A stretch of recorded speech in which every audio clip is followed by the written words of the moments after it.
नमस्कार, मैं कमलेश कबीर आपका एक बार फिर स्वागत करता हूँ इस नए एपिसोड में। आज हम बात करेंगे महुआ मोइत्रा के केस की अब तक की क्या डेवलपमेंट हुई उसके बारे में, और साथ में विश्लेषण करेंगे कि आखिर ये महुआ मोइत्रा जो है वो सांसद बनने से पहले क्या करती थी। अब इसमें कुछ चीज़ों में जो है वो कुछ खुलासे भी हम करेंगे कि अब तक जो है उसमें क्या अपडेट की और क्या उसका जो है वो विश्लेषण किया जा सकता है। तो शुरुआत करते हैं। जैसा कि आप सभी लोग जानते हैं, महुआ मोइत्रा ये जो है 5 दिन से ये मैटर जो है सोशल मीडिया और मीडिया हाउस पे चलता आ रहा है, जिसमें पर्सन चिन्ह जो लगाया गया है वो ये है कि संसद में केस ले पैसा लेकर सवाल पूछने से रिलेटेड। और ये मामला जो है वो निशिकांत दुबे, जो कि खुद भारतीय जनता पार्टी के एक सांसद है, उन्होंने ओम बिरला को एक चिट्ठी लिखी और उसके बाद में ये मामला गरमाया। लेकिन सबसे पहले हम नजर डालते हैं मोइत्रा के सांसद बनने से पहले आखिर वो क्या करती थी, और फिर उससे हम जो है इस खबर का विश्लेषण करेंगे और इसमें अंदाजा भी लगाएंगे कि इसमें क्या हो सकता है। तो सबसे पहले हम बात करेंगे मोइत्रा की। तो मोइत्रा जो है वो आसाम के कछार जिले में इनका जन्म हुआ 1974। उसके बाद में ये राजधानी कोलकाता से इन्होंने अपनी स्कूलिंग कंप्लीट की, और स्कूलिंग कंप्लीट करने के बाद में ये आगे की जो पढ़ाई होती है, स्नातक की जो पढ़ाई है ग्रेजुएशन की, वो करने अमेरिका पहुंच जाती है। और अमेरिका में 1998 में इकोनॉमिक्स और मैथ से इनकी ग्रेजुएशन कंप्लीट होती है, साउथ एडली जगह का जो नाम है वहाँ के एक कॉलेज से, माउंट होलोके कॉलेज से।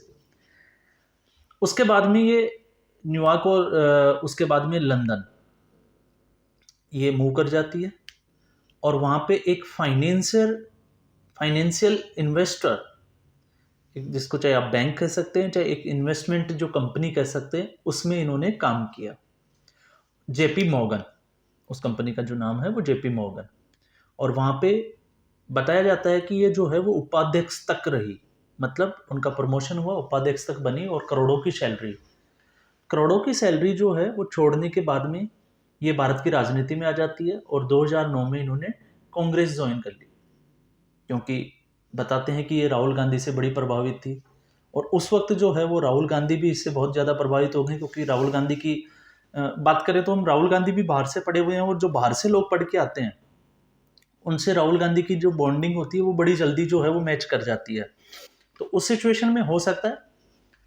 तो एक साल ये कांग्रेस में इन्होंने काम किया, और फिर उनके पास उसके पास जो है वो कांग्रेस से मन भर गया, और इन्होंने 2010 में टीएमसी ज्वाइन कर ली। 2010 में टीएमसी ज्वाइन करने के बाद में 2016 में ये एमएलए पद का जो है वो चुनाव लड़ती है नाडिया जो विधानसभा क्षेत्र है उससे, और 16,000 वोटों से जीत के और एमएलए विधायक बन जाती है। 2019 में अगले चुनाव में जो है इसको कृष्णा नगर की सीट दी जाती है एमपी के लिए, और कृष्णा नगर की सीट भी जो है वो महुआ मोइत्रा जीत जाती है और संसद पहुंच जाती है। संसद में तेज तर्रार बोलना, इनके स्पीच आप उठा के देखोगे, सरकार से सवाल जवाब करना, ये जिसको हम कह सकते हैं कि ये इनका खूबी कहें या कुछ भी कह सकते हैं, तो ये चीज़ें इनकी जो है वो देखी गई। लेकिन साथ में एक चीज़ और नोट की गई जिस पे कई बार विवादों में भी ये रहे हैं, और वो थी इनकी लाइफ स्टाइल। जैसे महंगा बैग लेना, महंगे जो है वो सैंडल्स पहनना, ये तमाम तरह की चीज़ें जो है वो कई बार जो है वो सोशल मीडिया पे चली, और इनका जवाब भी जो है वो मोइत्रा ने दिया कि ये चीज़ें जो है वो दिखाने के लिए होती है, छुपाने के लिए नहीं होती। महंगी चीज़ें और महंगे शो। अब जब ये निशिकांत दुबे की जब शिकायत ओम बिड़ला तक पहुंची, उससे पहले तक शायद ही कुछ लोग जो थे वो जानते होंगे कि महुआ मोइत्रा जो है वो क्या होंगी, जो संसद में रुचि लेते होंगे। कुछ लोगों को पता होगा कि हाँ ये टीएमसी की सांसद है, और ये ऐसे कुछ सवाल जवाब करती है सरकार से, और बड़ी बोल्ड जिसको हम कहते हैं, सवाल पूछने में बहुत बोल्ड मानी जाती है, ये एक इमेज थी। लेकिन जब से ये दुबे की जो चिट्ठी ओम बिड़ला के पास पहुंची और ये खबरें जो है वो मीडिया में वायरल हुई, उसके बाद में जो है अब लोगों ने महुआ मोइत्रा को सर्च करना स्टार्ट कर दिया। और जब इनको सर्च करना स्टार्ट किया तो फिर इनकी सोशल मीडिया पे बहुत तरह की जो है वो फोटोग्राफ्स वगैरह आपने देखे होंगे, सिगार पीते हुए, और ड्रिंक करते हुए। हालांकि एक्सक्यूज हम कुछ भी दें, लेकिन सच्चाई को जो है हम छुपा नहीं सकते अगर ये सोशल मीडिया पे डाली हुई है तो। और वो पोस्ट जो है वो बाहर आ जाती है, और उसके बाद में उनकी इमेज जो है उनको लगता है कि इमेज जो है वो खराब होना शुरू हो गई, इसलिए वो जो है वो कोर्ट भी पहुंच जाती है 15 मीडिया हाउस के अगेंस्ट जो है वो कंप्लेन करने। और इससे पहले वाले एपिसोड में मैंने बात की थी कि उन्होंने यूट्यूब और गूगल इसको भी कहीं ना कहीं जो है वो कटघरे में खड़ा किया था। अब बात करते हैं इसी केस की। तो इस केस में देखो, इसमें एक चीज तो ये साफ है कि महुआ मोइत्रा जो थी इससे पहले भी इन्होंने शादी की थी, ये शादीशुदा थी। और शादी डेनमार्क के एक बंदा था, हॉर्स लॉवरोक ऐसे कुछ नाम का एक बंदा था जिससे इसकी शादी हुई थी, और उसके बाद में उसका तलाक हो गया था। फिर उसके बाद में इसका नाम जो है वो आपने देखा होगा, अनंत राय, जो अभी चल रहा है। शशि थरूर के साथ में भी इनकी एक फोटो देखी गई थी, और साथ में हीरानंदानी ग्रुप के जो हीरानंदानी है उसके साथ में भी इसकी जो है वो खबरें चली है। खैर, लव ट्रायंगल ये तो साफ तौर से दिखाई दे रहा है, क्योंकि आपको पता है जब ऐसी चीज़ें होती है और जब ब्रेकअप हो जाता है तो उसके बाद में जब तक ब्रेकअप नहीं होता तब तक जी हुजूर सलाम चलती रहती है, लेकिन जैसे ही ब्रेकअप होता है फिर एक दूसरे की जो है वो पोल खोलना स्टार्ट हो जाती है। और ये इस केस में नहीं है, ये हमने हर केस में देखा है कि ऐसा ही कुछ होता है। फिर वो एक दूसरे की कमियां बताते हैं, वो उनकी जो जिसको हम कहते हैं कि उनकी वो इमेज खराब कैसे करे, वो उन पॉइंट्स के ऊपर लेके आते हैं। और अनंत राय ने भी ऐसा ही किया। और अनंत राय जो है वो, जब इनकी लिंक्डइन पे अगर आप प्रोफाइल देखोगे तो ये सुप्रीम कोर्ट के वकील है, लॉ इनका एक चैम्बर भी है, ये चलाते हैं, अभी प्रैक्टिस में है। और इनका एक और विवाद जो हेनरी जो कुत्ता है उसको लेके भी चल रहा है कि हेनरी कुत्ते को जो है उन्होंने चुरा लिया, और तमाम तरह के इनका कोर्ट का मैटर चल रहा है। खैर, कुत्ते की हम इसमें एपिसोड में हम बात नहीं करेंगे। लेकिन लव ट्रायंगल में अगर हम जाते हैं तो लव ट्रायंगल में ये साफ तौर से समझ में आता है कि अनंत दयादराई और महुआ मोइत्रा ये रिलेशन में रहे हैं। अब इसको अगर ये बोलते हैं कि करीबी दोस्त है तो उसकी परिभाषा क्या होती है वो तो यही जानते होंगे, और इनको ही जो है वो परिभाषा देनी चाहिए। लेकिन अब तक जो पूरी जो डेवलपमेंट हुई वो ये डेवलपमेंट हुई है कि जब निशिकांत दुबे ने जब इसके ऊपर आरोप लगाया तो सबसे बड़ी चीज तो ये थी कि अभी तक महुआ मोइत्रा की जो पार्टी है टीएमसी, उसका कोई भी स्टेटमेंट जो महुआ मोइत्रा का बचाव करता हो। क्योंकि अब तक देखा हमने अभिषेक बनर्जी के ऊपर या किसी भी चीज के ऊपर जब जब अंगुली उठी है, ममता बनर्जी सीधे धरने पे बैठी है। आपने देखा होगा, इससे पहले सीबीआई की रेड हो, चाहे और भी बहुत सारे आपने देखे होंगे ऐसी चीजें हुई है जहाँ पे मतलब सीबीआई की और ईडी को जो है वो रोकते हुए भी जो है वो ममता बनर्जी धरने पे बैठ गई, अनशन पे बैठ गई। और इतनी जो पावर रखने वाली एक लेडी,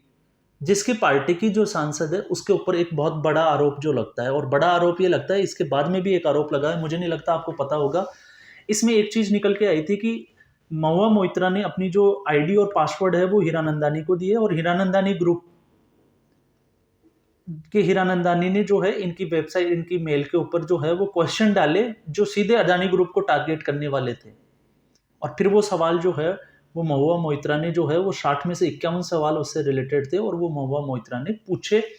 इसके बाद में एक नई डेवलपमेंट हुई थी, लेकिन अभी हम इसी के ऊपर बात कर रहे हैं। लेकिन अब एक एक बहुत बड़ी बात ये हो जाती है कि ममता बनर्जी इसके ऊपर चुप क्यों है, क्योंकि वो अभिषेक बनर्जी आपने देखा होगा हर किसी को बचाने के लिए जो है वो सबसे पहले आगे की लाइन में खड़ी होती है, एक मुख्यमंत्री पद पे रहते हुए। लेकिन महुआ मोइत्रा के मामले में जो है पूरी टीएमसी पार्टी का अभी तक कोई एक भी स्टेटमेंट ये नहीं सुना कि वो महुआ मोइत्रा के जो है वो बचाव में कोई बात कर रहे हो। तो इसका मतलब एक चीज तो कंफर्म है कि कहीं ना कहीं इस केस में कोई तो बात होगी। अगर ऐसा नहीं होता तो टीएमसी जो है वो चुप बैठने वाली नहीं होती, और वो भी स्पेशली जब जब लोकसभा चुनाव सामने हो। तो एक तो इससे साफ इशारा होता है कि महुआ मोइत्रा, और दूसरा जो है जो सोशल मीडिया पे इनके फोटोग्राफ्स जो सामने आ रहे हैं, आपने किसी दूसरे राजनेता के मेरे ख्याल से जो है वो ऐसे वाली चीजें नहीं देखी होगी। और दूसरा, इसके ऊपर जो आरोप लगाने वाले हैं, निशिकांत दुबे की हम बात नहीं कर रहे, अनंत देहाद्राई, जो कि खुद इनके जो है वो एक्स बॉयफ्रेंड रहे हैं। तो ऐसी सिचुएशन में ये कंफर्म होता है कि चाहे बॉयफ्रेंड हो चाहे गर्लफ्रेंड हो, या जो करीबी जिसको हम कहते हैं, तो उसको जो है हमारा सब कुछ पता होता है। और कहीं ना कहीं ये बातें चलती भी है जब हम अपना निजी वक्त जिसको हम कहते हैं कि जब समय एक साथ गुजारते हैं, तो इन चीज़ों के ऊपर डिस्कस भी होता है। और इसको आगे की डेवलपमेंट ये थी इसमें कि इन्होंने इसकी जो आईडी और पासवर्ड थे, एनआईसी जिसमें सभी लोगों की इसमें डिटेल्स होती है, उसको जो है वो दुबई से भी ओपन किया गया है। तो ये एक बहुत बड़ा सवाल अब उठ जाता है। हालांकि उसके जो है वो ये सारी जो रिपोर्ट्स है डेवलपमेंट की वो एनआईए को दे दी गई है, और ये जो है अब जांच का विषय है। जांच इसके ऊपर चल रही है कि दुबई में जो है वो कौन इसको ऑपरेट कर रहा था, कौन ओपन कर रहा था, क्योंकि हीरानंदानी ग्रुप का तो हमें समझ में आ गया, लेकिन दुबई का भी इसमें जो है वो बड़ा खुलासा हुआ है। अब साथ में जो है आगे अगर हम बढ़ें उसके बाद में एनडीटीवी, हालांकि एनडीटीवी जो है वो अभी अदानी ग्रुप ने इसको टेक ओवर कर लिया है। तो एनडीटीवी पे जो है वो जिसको एथिक्स कमेटी जो संसद की है, तो एथिक्स कमेटी के जो विनोद सोमकर जो है, उन्होंने भी एक बड़ी बात को लेके इस पे जो है वो डेवलपमेंट बताई थी कि इसके बाद में जो है वो हीरानंदानी का एक हलफनामा उनके पास आया है, और हलफनामे में उन्होंने कबूल किया है कि ये जो है वो आईडी और पासवर्ड जो थे वो हमारे पास थे, और हमने जो है वो मेल के ऊपर जो है सबसे पहले जब हमने क्वेश्चन डाले तो इसके बाद में जो मीडिया हाउस थे उन्होंने इसको बड़ा चढ़ा के जो है वो दिखाया। इसलिए इसके बाद में जो है महुआ मोइत्रा ने हमें बोला कि आप जो है इससे रिलेटेड और सवाल जो है वो बनाएं और मेरे इसके ऊपर डालें ताकि मैं संसद में पूछ सकूं, और उसके बदले जो है वो महंगे महंगे गिफ्ट्स जो है वो लेती थी। और आमतौर पे अगर हम देखें तो ये चीज़ें देखी भी गई है, अब इसको डिनाई नहीं किया जा सकता, चाहे वो बैग की बात करें, चाहे सैंडल्स की बात करें। और हीरानंदानी ग्रुप की अगर उसकी बात करें, हीरानंदानी की, उसकी एज और अनंत देहदराई की अगर एज की बात करें तो सिमिलर सी, और महुआ मोइत्रा की एज भी जो है वो सिमिलर सी लग रही है। तो उस हिसाब से जो है ये मामला लव ट्रायंगल का तो है ही, लेकिन कहीं ना कहीं इसमें जो है वो सच्चाई भी नजर आ रही है। अगर हम एनडीटीवी को छोड़ देते हैं एक बार के लिए, क्योंकि एनडीटीवी जो है वो अदानी ग्रुप का है, इसलिए हो सकता है कि अदानी ग्रुप की जो है वो साख बचाने के लिए या कुछ भी करने के लिए जो है वो ये चीजें सामने ला सकता है। लेकिन हीरानंदानी के जो ये हलफनामा जो सामने आया है उसके बाद में महुआ मोइत्रा ने, हालांकि ये एक क्वेश्चन मार्क लगाया था कि हो सकता है ये गन लगाकर जो है वो लिखवाया गया हो, या फिर ये लेटर हेड पे लिखा हुआ नहीं है। लेकिन अगर इतनी चीजें जो है वो किसी ग्रुप को लेके, एक प्रतिष्ठित जिसको कंपनी को लेके अगर ये चीजें सोशल मीडिया में चल रही है, तो उसके तरफ से जो है वो जवाब आता है। लेकिन इसके बाद में हमने देखा कि इस हलफनामे के बाद में भी हीरानंदानी की ग्रुप की तरफ से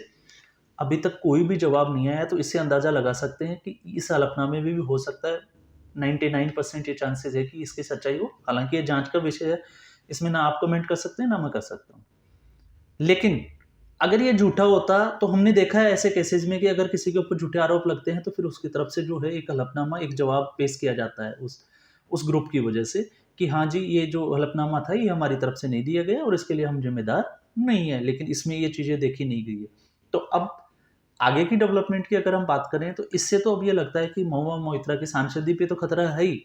लेकिन अगला नंबर हो सकता है इनका जेल का भी हो, क्योंकि ऐसा अगर हुआ है तो फिर जेल जाना जो है वो महुआ मोइत्रा का तय माना जा रहा है। तो इससे अब आप अंदाजा लगा सकते हैं कि इस डेवलपमेंट के बाद में ये चीज़ें कहाँ तक सही है, क्योंकि ऐसा पहले भी स्टिंग ऑपरेशन किया गया था एक, और उसमें 2006 की बात कर रहे हैं, उसमें भी ये चीज़ें सामने आई थी कि बहुत सारे जो सांसद है वो पैसा लेते हैं ऐसे ग्रुप से और सवाल जवाब करते हैं। अब आप पैसे लेके सवाल जवाब क्यों करते हैं, तो उसका जवाब भी मैंने पिछले एक एपिसोड में आपको बताया था।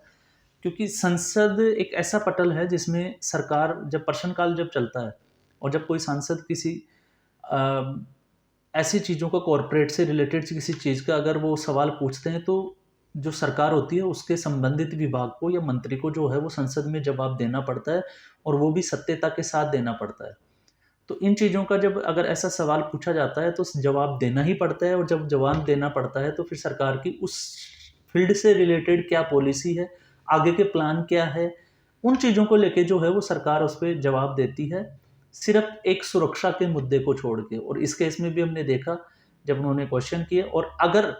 ऐसा क्वेश्चन पूछने से अगर सरकार की पॉलिसी या उसकी चीज़ों के बारे में अगर जानकारी मिलती है, तो फिर इससे जो है वो सामने वाले ग्रुप को, उसके अपोजिट जो ग्रुप होता है, जैसे इसमें जो है अदानी ग्रुप के अपोजिट अगर हम बात करें हीरानंदानी ग्रुप, तो उसको जो है वो फायदा होता हुआ दिखाई देता है, क्योंकि दूसरे ग्रुप की जो है वो साख गिर जाती है। इसलिए ये सवाल जवाब जो है वो बहुत इंपॉर्टेंट हो जाते हैं। और ऐसा एक बार नहीं, ऐसा बहुत बार होता है, हमने देखा है कि विपक्ष के लोग जो है वो राफेल के मुद्दे को लेके भी जो है वो सरकार से सवाल जवाब कर चुके हैं,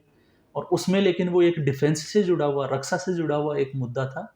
इसलिए जो है वो बाद में सुप्रीम कोर्ट में गया, और सुप्रीम कोर्ट ने भी उसको जो है वो सार्वजनिक करने के ऊपर जो है वो पाबंदी लगा दी थी कि ये कॉन्फिडेंशियल रिपोर्ट्स है, तो इसको हम जो है वो सार्वजनिक नहीं कर सकते। तो अब आप अंदाज़ा लगाएं खुद, कमेंट करें आपके क्या सुझाव है। फिर हम एक नए एपिसोड के साथ हाजिर होंगे, तब तक के लिए धन्यवाद।